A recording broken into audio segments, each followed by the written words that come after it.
Hi Countryside, it's Joe Smith, your general manager, and today is Friday, May 3rd, and I'm here with Mike McDonald, our chair of the 2.0 Renovation Committee. Mike, thanks again for the time today. Sure. We are back with another one of our twice a month updates, and we are standing right now what will be the future Lakeview Lounge expansion. Yes. And we're standing in this area because we want to try and have you all visualize what the view will be in a year from now. And it's hard to see on camera, but Mike, there's quite a bit of elevation that's been created in this area. Yep. And as I stand here and look out behind me at the first hole, I can see clearly over the construction fence. Yes. Yep. Into the lake, out onto the golf course, and I'm trying to envision what this will be like in a year from now, and it feels pretty cool. I think gorgeous. this is the best real estate in the project is going to be the folding glass wall here between the bar and our new outdoor dining covered porch, because you have the highest grade differential from where you're going to be sitting to the landscapes around, so you'll be able to see as you do to the 9th green, to the 1st green, to the lake. Cart path is really down below your view line, so really nice spot. Yeah, I mean, really, what you're almost only going to see the tops of carts, if that. Yeah. Once all this landscape happens, and you know, when you see grades on paper, and then you actually see grades in real life like this. Sure. This is a pretty dramatic change. Yeah, it's nice. Real nice. It's going to be an awesome, as you said, an awesome piece of real estate with a great view, and I'm looking forward to you all enjoying some drinks and appetizers and beers in this area of the club. Yeah, we're at subgrade below slab, so about 6 inches below the finished floor, so we're a little lower, but we'll actually be a little bit higher when we're done. Private dining room, multi-purpose room will be off to the right here, so also going to enjoy the 180-degree views from the cart barn, putting green, and back to the golf course. So great piece of real estate on this. A lot of windows on this side of the club as well. So the views, as you said, the views are going to be awesome. And we're virtually sitting at the bar at the outside end of the new oval bar. So great piece of real estate. Excellent, excellent. So a lot that needs to happen between now and then. Sure. And I know a lot of that is, there's a lot in motion over these next couple weeks. So let's get into the update for everybody and talk about what's going on in the next couple weeks here and maybe what they've accomplished. We'll pan into some video from inside the club, but there's some duct work in there, and there's a lot's been happening. So last Friday was the completion of all interior demolition, other than some minor repairs going on. So we brought in the electrician, the plumber, the HVAC contractor, and they're starting to put some new work in, as opposed to the last few months of everything's just coming out. So your video recap can show the mason repairs going on, the new masonry installation, the ductwork, which is all the large ductworks going in first, because that needs the space. That needs to claim the space above ceiling first. The drain plumbing pipes are second, and electrical's last, because that's the most flexible as far as routing of systems. But the major infrastructure has started to go in. All the slab cutting is pretty well complete. The plumbers have laid the major lines to bring the beer and soda from the cooler rooms over to the bars, and those lines have been installed, backfilled. They'll retrench for electrical and water lines later, closer to the surface. And the plumbers are moving into the kitchen to start all the under slab plumbing work for drains. And water lines will be fed overhead in most cases. But so major progress in all the major trades. Again, the masons, when you show the repair work they've done at the various openings, the old concrete beams are not strong enough and don't have enough rebar in them to run the full width of the openings we've created. So there's reinforcement with steel channels of those beams. That's right. And either end, then they have to reinforce the masonry cores, the hollow cores of the masonry with rebar. So you'll see how they chipped into the masonry, installed the rebar, drilled it in, epoxied it, and then they'll fill those cells with grout. So they have a little formwork system they're using with coated plywood. And that'll allow them to pour the grout in from the top. So they'll pour it right in. They're little chutes that you see at the top. So that reinforces all the existing structure. And we had some extensive extra work there to get that done. So we're reviewing those costs and working them into the budget.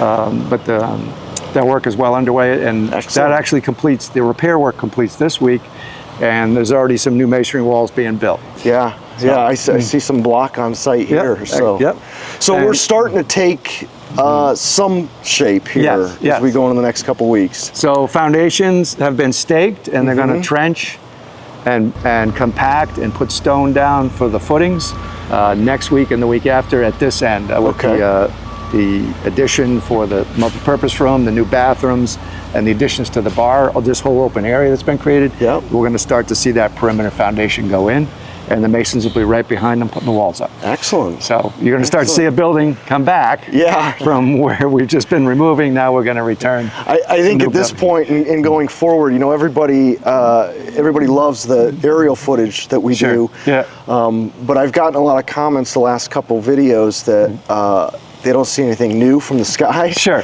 now I think going forward, when we put the drone up and do some of the aerials, people will start to see things take shape, and you can get an idea of the footprint of the building. So it's exciting. You've been asked already, how early can the concrete trucks arrive? And with respect to the residential community that we live in, so they are going to come early, but it won't be as early as the lawn guys out on the golf course. We're not pouring concrete at 5 o'clock in the morning. But not far later than that. Maybe 6:30 or 7. So I know they like to get that in early when it's still cool. And in fact, on this end, they'll be in shade a little bit for the early footers. And then again, the plumbers can move into here. Once the footers are in, the mason walls start up. They can start laying out, completing the pipe connections into the bar for drains and water and our beer and soda lines. So, new construction. It's always good. This is the good part. This is the exciting part. So that's all going to happen in the next 3 to 4 weeks here. There's going to be a lot more activity on site. And they're still working the other end as well. The site contractor's also coming out. We're going to start taking down the trees in the areas that we haven't cleared them. They're working out in the front of the building where the utilities come into the building. We're bringing new water service in, new electrical lines. So next week we'll see some excavation in the main circle, and they're going to sort out all the new utility connections to bring them into the building. That's right. Because we've already cut off all the old feeds. The temporary electric's been set outside the building, so there's no live electricity inside at this point. Just extension cords, generators, battery-powered tools. So we've actually we've also run a temporary water service to the wellness center and isolated this building to alleviate any future water breaks. So any interruptions. You know, right now the wellness center has been isolated, and that temporary operation is completely being serviced outside of this building. At some point they'll have to tie it together again. And then the other thing that you know, just in case you all are wondering, we have shut off our common area irrigation around the club grounds, again, because of all the underground work that's happening here. So a lot of those beds we've been hand watering. We'll probably continue that. JD doesn't know whether or not he's going to pull the annuals and just run with empty beds through the summer, or try and put some stuff back that's a little bit more drought tolerant and maybe just do some hand watering. But in case you wonder what's going on with irrigation around the club, you know, it's related to the project, and you know, one of those things we're trying to stay fluid with. And rainy season is just a matter of weeks around the corner away, so it's not like things are just going to shrivel up. So. Excellent. Well, what else do we have to provide updates on, or is that? I mean, that's a lot. We're just keeping, riding herd on that. We've made 6 payments to the contractor, basically 6 months of construction completed. The committee continues to meet twice a month, so there's a 3 weeks gap here between last week's meeting and the next. We're reviewing all the final subcontracts have been written, and we're looking at the settlement of those financials, and there will be a small impact to our contingency to settle out. But basically all these change orders we've incurred within the building have been wrapped into the contract negotiations. So all the structural deficiencies we've run into, the water utility issues have been worked into the buyout of those contracts. Well, you, and I will say, you and the committee, along with Heatherwood, have done an incredible job staying agile with some of those surprises and making decisions while still keeping things moving forward. So, you know, I think we still have a good level of comfort with where we're at. We are, and but we're trying to protect our contingency. We don't want to spend it on things you'll never see. I mean, some of these structural repairs are essential. Some of the things like the curtain wall impacts here with the low slab, we have ways to avoid spending a lot of money there. And I would rather have a whole new set of windows and doors there. It's not the best use of our reserve funds. So we're going to use the lowest cost approach, say at the back side of the atrium we've talked about at this point, and then maybe we'll do some more work to it later. The same with the main bathrooms and that back hallway was never part of the project. Now that we look at it by comparison to the new work that's going to come in place, we'd like to do some upgrades there, but it's not in the budget at the moment, but we may have contingency dollars at the end. So the front door and that front set of bathrooms, we'd like to do some work there, but we'll see where we're at near the end of the project and what's left. Well, you know, we got to prioritize. Exactly. You guys have done the great thing about the committee is you all live here. Right? You are end users. And I think you have a really good grasp on what's important operationally, but also what's important to the members. You bet. You know, and you know, the whole committee is just done a great job keeping those things at the forefront. Well, our principal charge, as we see it, is to get as much improvement to the facilities as we can for the $14 million. And so that does mean, you know, some judgment calls as we go along, and we've got a great group and they deliberate and they're experienced in this kind of work. So it's been a good process. Excellent, excellent. Well, over the summer months, you know, the committee's going to continue to meet.